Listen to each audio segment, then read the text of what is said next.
A track and field runner breaks a school record. And the softball team opens up their season. This is All Access and it starts right now.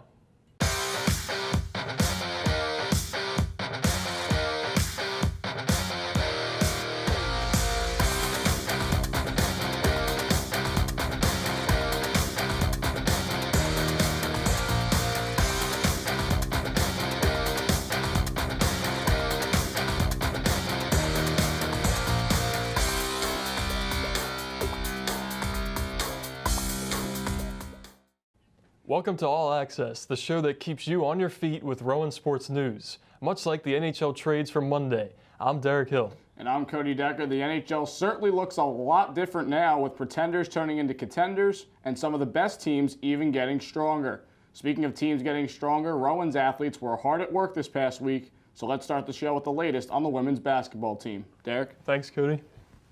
The women's basketball team competed in the NJAC semifinals on Tuesday against the Montclair State Redhawks.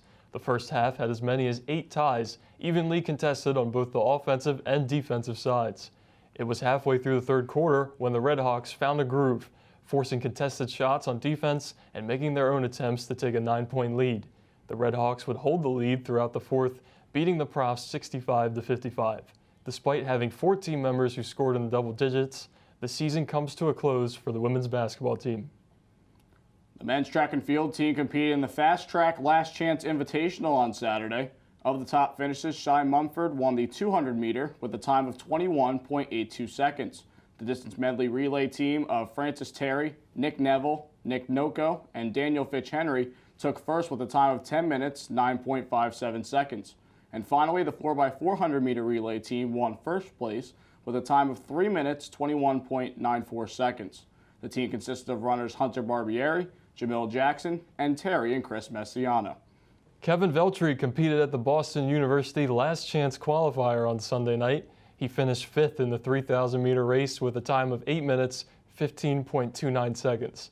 This time broke his school record from earlier in the season and is the 3rd fastest time in Division III this season. Veltri and his teammates will compete at the first ever All-Atlantic Track and Field Conference Championships this Friday and Saturday. The landscape of pro sports looks a bit different over the last few weeks. Here's Chris Devine with the details in this week's Pro Talk.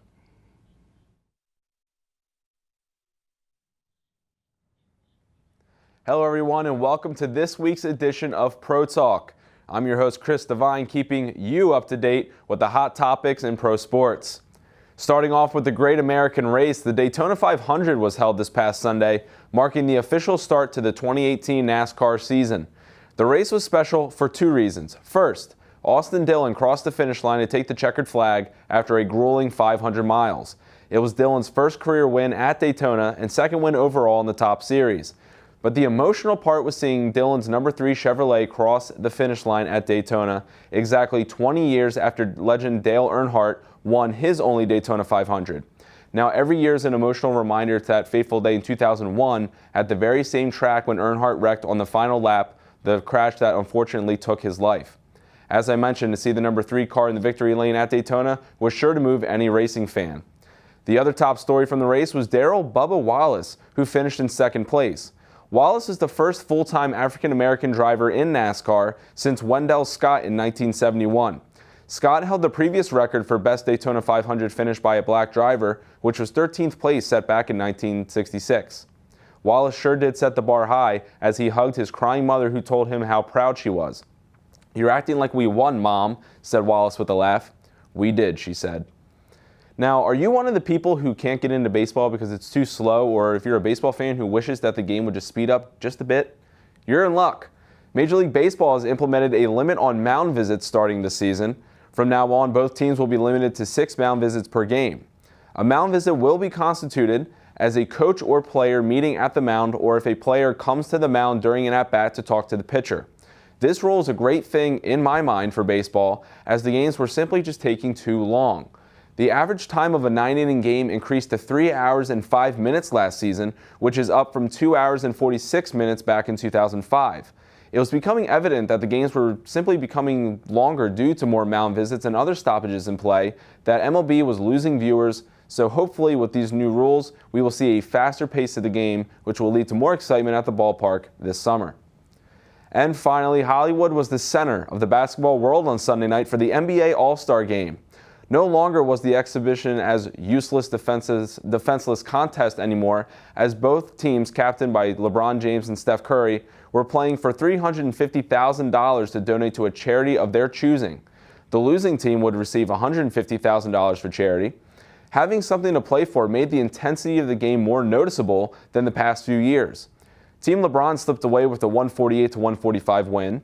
James collected his third All-Star Game MVP award with 29 points and 10 rebounds.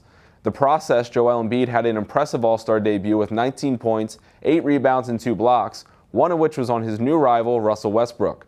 A nice little stare down between the two capped that off. Now that all the fun and games of All-Star Weekend is over, it's back to business as a handful of teams in both conferences are fighting for playoff spots.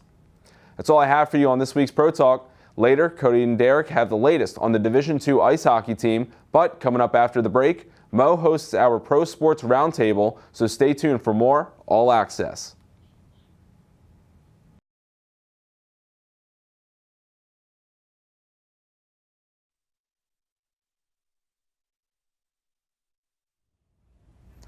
Welcome back to All Access. Time for our Rowan Roundtable. Joining me today are Summer Crilly and Dominic Peters of the women's basketball team. Thanks for joining us today, ladies. So, in watching your season this year, you guys were the basketball team to watch. If you looked at the women's team and the men's team, everybody went to y'all games, cheered for y'all. Facts. You were the big thing on campus. So, I guess my first question would be, coming into this season, what would be your biggest fear? My biggest fear? Your biggest fear? Honestly, it would be scoring like 2 points a game like I did my freshman year. So I tried to obviously be more part of this team, either scoring, defense, or anything. I tried not, I wanted to be a big part of the team, and that was my fear of being not a big part of the team. So I'd say my biggest fear was either not being a good leader or just like having a losing season, because it was my senior year and pressure was kind of on me, but we did great and we had a great season. So what would you say your biggest difference was from last season and this season? biggest difference this year, I think we faced a lot of adversity. I think like right from the start, we lost our point guard and we had people moving in different positions and younger girls playing, like Dom started every game. So it was just a lot of, personality changes and adjusting to that, I think, was the biggest difference. yeah, pretty much like we didn't lose. We lost 3 people before the season started. So that was a big difference. Like we didn't have our whole count, like all 5 of us the whole time, like 24/7. It was just mixing and trying to get people. So I feel like we all have to step up in different ways. I feel like that was cool. So after the injuries, what did you personally do to prepare yourself? You being young and starting, what was going through your head? What did you have to do to become mentally prepared for that? Yeah, I had to learn more. So I started watching more film, especially even on someone I'm defending. So I just feel like I had to learn more and be more of a leader. But I always had at least one of Sam or Alex on the court at one time. So it was never just me. But And going into your senior season, what did you might have done differently to prepare? Looking back Yeah. now, probably would have continued to hit the weight room. We kind of said we Right. kind of stopped hitting the weight room, even though the announcers would often say they look like they're in the weight room often. We weren't in the weight room. So maybe that's one thing I would change. But other than that, no regrets. It's a good season. So going back to that sad loss to Montclair in the playoffs, looking back on it, it was a tough game, hard fought. Is there anything you feel you would do differently that would have changed the outcome of the game? Well, I fouled out, so I would have probably stopped going near people as much. Probably would have avoided body contact a little bit more, personally. But it was a gutsy performance, like our coach said after. So, like I said, the team stepped up when I fouled out. So, other than me personally, there's not much more we could do. We fought hard. So. What you done? yeah, I would have focused more on finishing layups early in the game. when you're not tired, or like even taking more. But other than that, I think we played a great game, beginning to end. Just had some other circumstances. Refs weren't great. Yeah, But you can't I heard. always blame the refs, but So, it's a factor. what made you pick Rowan? Honestly, because I saw the team was I was the worst in trying to find a school. It was literally like the last month or two before you had to like actually, get your applications in and stuff. But, I had a lot of teachers. I had like my gym teacher in my intermediate school went to Rowan, played basketball for Gab. My track coach went to Rowan, ran track. So they were just like, look at that school, like it's close. And that's really what I wanted to. So, and I also had my major, and they're good in the major too. So, Which is? athletic training. Is it difficult? Yes, it's rough doing basketball and athletic training, but it's fun though. We'll come back to that. I came to Rowan because actually my two best friends were here, three best friends, Alex too, were here playing basketball already, and they kind of like pushed Gab to come watch me play and recruit me too. So, and it's close to home, so liked it. So, back to you. What would you say the hardest part about being a student athlete is? It's just honestly, it's time. Like there's not enough time in a day when you're in a sport, literally, because you're in basketball and you want to eat, but you have homework and it's finals. Like it's just So, run through a typical day for you in season. in season.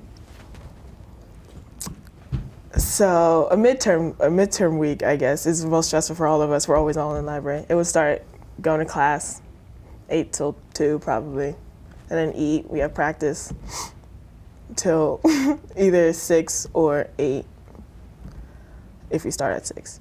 And after, we'd get some food. All of us should probably usually just eat and then do homework until, I finish and study. And the same thing over and over. What about you? Yeah, What's the hardest part about being a student athlete for you? I would say like same thing, time, and kind of like figuring out what to put my priorities towards, either school or basketball, depending on the day. Like, it's hard to focus on a test when we're playing Montclair that night. It's like all I want to do is Right. watch film and not Right. read my notes or whatever. So I think like just balancing school with basketball is the hardest part. So that is all the time we have for the Rowan Roundtable. I would like to thank Summer and Dominique for being here. Cody and Derek, back to you. Thanks, Mo. Time to batter up and provide you the recaps from the beginning of the softball team season. Cody? Thanks, Derek. The Prof softball team got their season underway on Friday afternoon. Rowan's season began at the Triangle Classic with a doubleheader. In the first game, Rowan took on Methodist University, where they won in shutout fashion 7-0. Pitcher Lauren Shannon threw 4 innings, allowing 3 hits, striking out 5 batters with no walks. First baseman Mackenzie Short went 3 for 4 with 2 RBIs, a double, and 2 runs scored. Left fielder Rebecca Lombardo also contributed with 2 hits in 4 at-bats, with 3 RBIs and 1 run scored. In the second game of their doubleheader at the Triangle Classic, the Rowan softball team defeated Everett University 4-2. Shortstop Carly Anderson blasted a 2-run homer, while Cassandra Gerard contributed with an RBI. On the mound, Jessie De Domenico tossed a beauty with a complete game. She allowed 6 hits and 2 earned runs while striking out 4 batters. The Profs' success in the first 2 contests of the season hope to be a glimpse at their potential this year. On day 2 of the Triangle Classic, the Prof softball team would take on 2 campuses from Randolph College, with the first game coming against Randolph-Macon College. The Profs had no answer for Candace Whittemore, who held Rowan to just 4 hits on the afternoon. She allowed 3 walks while striking out 4 batters. The Profs dropped the contest 3-0. Jessie DiDomenico suffered the loss for Rowan. She threw 4 2/3 innings and gave up 2 hits and 2 earned runs as she fell to 1-1 on the year. Carly Anderson contributed with 2 hits in 4 at-bats for the Profs. The Rowan softball team played their second Saturday game against Randolph College. The Profs would jump out to an early 6-0 lead after the first 2 innings. They would score 2 more runs and take the game with an 8-3 final score. Shortstop Carly Anderson led the way on offense for the Profs. She had 2 total hits with 3 RBIs and a home run. The win marks Coach Kim Wilson's 700th career victory, making her career record 700 and 294. She is currently in her 22nd season.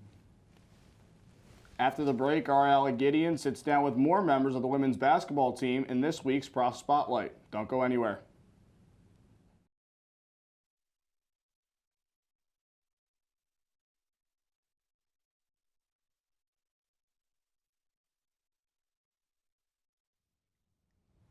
Welcome back to All Access. Time for this week's Prof Spotlight. Joining me are Alex Raring and April Simzik of the women's basketball team. Thank you for being here. Thanks for having us. So you guys, tell me some of your season highlights. You guys are back again, seniors. Oh, ladies. No, never that. But tell me some season highlights you guys had from either your previous seasons or from this season. Well, I mean, building on last year, I feel like we corrected some of our issues. We fell apart like mid-season last year, and I feel like we really tried to avoid that. Obviously, you're going to have ups and downs all season, but I really think we did a better job focusing throughout the season this year. Yeah, for sure. Yeah, we focused a lot on leadership, so we really had to step up and be leaders. Yeah, we got a little bit of a young team, and I mean, the future looks really bright, but there were some growing pains, as there would be with any young team. So overall, we had a great season. We're looking at 16-10. We talked about how you guys felt like there was some growth there as well. And most of those wins actually came from home games, which is great. So tell me about how, playing at the home court advantage, how does that benefit y'all playing? Is there more charisma on the team? Tell me about that. I think we just feel really comfortable at home. We're not traveling like 2.5 hours, and sometimes we get there early, so we're just sitting around for like an hour sometimes at away games. So home games are more fun for us, and we're comfortable here. Yeah, definitely. And we practice in that gym every day, it's familiar. It's home. Yeah. Yeah, the lines are the same colors, like no stress. What were some unexpected players from the season? I think Dom really stepped up this season. And we didn't have a point guard this year, so that was a little crazy. You guys had to double up on certain tasks. That was a little crazy for us, so that kind of threw a pebble in our whole system, but we figured it out and we rolled with it. So yeah, I feel like everybody on our team stepped up at different points from different roles this season. I mean, I really can't. I mean, I could point to individuals, but I would have to point to everybody on the team. So I think everybody really at different points. Yeah. That's great to see that, growth from, last season to this season, especially even in smaller increments of time, comparing from beginning of the season to this season. Like, overall, you guys were able to maintain and play, like, a great game, very aggressive, to, like, appreciate. And, even when the other teams were hitting back on y'all, you guys were able to, hold your ground. Great stuff. Yeah. Let's talk about the NJAC tournament. Let's talk about William Pat. Tell me about that game. Yeah. I kind of forget that game, honestly. Well, you guys won. We won. Yeah, we did. We won. No, it was a good game. They fought hard. Yeah. The score, if you just look at the box score, like the score doesn't reflect how hard the game was really fought. Yeah. We were able to pull away at the end, thankfully. Give some more confidence going into the next game. But they definitely are a hard team every time. And all 3 times we played them, I think we beat them by double figures. But for sure, it was not easy. Like, if you just look at the scores, it looked like you just wiped them. Yeah, but that's not how it went down. No, it just like I said, you guys are able to maintain have a really aggressive game, and then when it comes to the end, you guys are able to just wipe them out. Yeah. And, even though it started as that, you guys are able to build on the charisma for sure. What was the mindset heading in for tournaments in general? We felt like we really could have won this year, so we just went in there thinking and playing as hard as we could to possibly winning, which didn't work out for us, but we made it pretty far. Right. Yeah, we went with a lot of confidence. Yeah. Obviously it didn't work out, but. Right. So Montclair, always been a thorn in your, in the Rowan Prof wing, since beginning. Even though you guys weren't able to maintain a win against them, you guys, once again, able to play an aggressive game. Right. So tell me about that game specifically. Montclair is always a game that we want to win because they're the best in the conference, and they have been since any of us been here. So we always go out and we try to play really hard, but they're really good. I mean, 6 straight NJACs they've now won, which, I mean, it hurts to say, but it's true. Yeah. And I'll clap for them, they earned it. But I think that we had nothing to lose going into that game. They were expected to win. They're the ones that had all the pressure, so we really just wanted to go in and try to play our game. Some calls, some balls didn't bounce the right way, you know. Yes. What specifically, prevented from clinching a win? Like, is there anything specifically, like, shots are off or? Well, I was 0 from 9 that game, so Yeah. that if I wasn't 0 from 9, maybe that outcome would have been different. And other things, Summer fouling out, we could have used her, but we had other people stepping up and playing really well when she was out. So I feel like it's easy in hindsight to point out, be like, oh, well, maybe if this went different, or like if this happened different. But like if one thing happened different, like that would have caused a bunch of other things to happen different. So, I mean, you can't really be like, oh, this one thing, if this would have changed, it would have changed it. But well, overall, you guys could just say, we have a great season so far and whatnot. And like, what do you feel like personally is the most important game you played? I feel like being a senior, every game was important. Yeah. You really Felt just that way, cherish too. all the moments you have on that court because it hits you. Once it's done, it's done. So. Right. yeah, agreed. Yeah, definitely. You probably felt like more of the pressure. You're like, okay, this is my game. This is my second to last game. We and definitely whatnot. cherished every game that we played. I mean, what do you think you say this younger teams, a younger member as part of the teams, like, what do you want the team to leave, like, their image of you? Like, oh, April, I thought of this in her. Like, what do you think? Like, what's their idea of you when you leave? I hope I was someone that they could trust and Right. that they can still go to me if they ever need anything on and off the court. I mean, I hope to be looked at as a good teammate and a good friend, like, at the end of the day. I don't know. I didn't really think about leaving, like, what they thought behind. Like, just hope to lead them in the right direction, I guess. I don't know. Overall, just guys would have had, like, a best foot forward. It was just not just another game for y'all, but instead it was just another way to, get more points, make sure maintain, be like, who's the top scorer on your team, by the way? Right here. So, like, you could just leave away with that, say that, I'm over here trying to make my shots, definitely maintain, Yeah. a I mean, top when position on the shots team. aren't falling, you got to do other things, too. Yeah, I think our team, people have roles in our team, they play them very well. And some of them, some people that don't know basketball might be like, oh, well, this person scores all the points. Like, they're the most important person on the team. But, like, there's a lot of, there's a lot of underlying, like, everybody's equally as important. There's a lot of underlying things that go on behind the scenes that they don't necessarily see or know about. Exactly. Well, overall, congrats. Thank you so much for being here with me. Thank you. That is all the time we have. I'd like to thank Alex and April for coming. Cody and Derek, back to you at the desk. Thanks, Ayala. The track and field season is hitting crunch time, so let's see how the women's track and field team fared this past weekend. Derek? Thanks, Cody.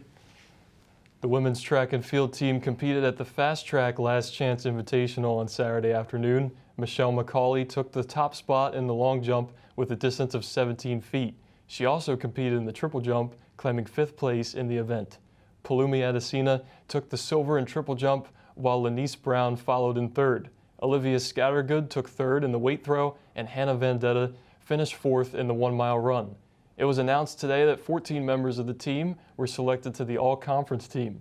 Also, Dario Cross was named the conference outstanding track athlete, while Hannah Vendetta was named the NJAC Rookie of the Year. The 7th-seeded Division II ice hockey team traveled to Lynchburg, Virginia this past weekend to compete in the Southeast Regional Tournament. They drew a regional semifinal matchup with 6th-seeded Miami of Ohio. The Redhawks had strong offensive zone presence throughout the game, helping them to shut out Rowan 2-0 through the first 2 periods. In the third, Miami would add another goal to increase their lead. It took a Prost power play and pulling the goaltender for Rowan to crack the scoreboard. Tucker Simmons scored their lone goal of the game off of a feed from Sam Meyer. The Redhawks would tack on one final goal to defeat the Profs by a score of 4-1. Rowan's season ends with a 14-15 record. All Access has come to a close for this week. For Mo Ware, Isla Gideon, Chris Devine, Cody Decker, and the entire All Access team, I'm Derek Hill. We'll see you next time.